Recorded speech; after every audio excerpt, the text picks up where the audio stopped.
তোলা হচ্ছে।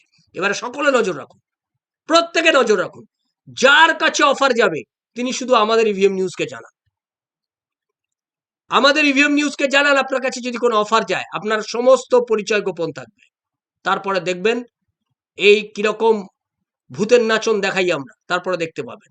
আপনি শুধু আপনার কাছে যখনই অফার যাবে, গোটা পশ্চিমবাংলার মানুষকে বলে রাখলাম, আপনার কাছে অফার যাবে, আপনি জানেন এই অফারটা নিলে এই চাকরিতে বেআইনি হবে এবং এই চাকরি নিয়ে আবার মামলা হবে।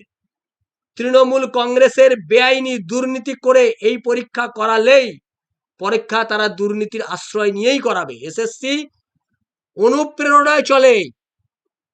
এই এসএসসি হচ্ছে কাঠের পুতুল, এর কিচ্ছু করার ক্ষমতা নেই। ও মমতা ব্যানার্জি যা বলে দেয় এসএসসি তাই করবে। এই দুর্নীতি আবার এই নিয়োগ নিয়ে একটা বিরাট দুর্নীতি হবে, যারা টাকা দেবে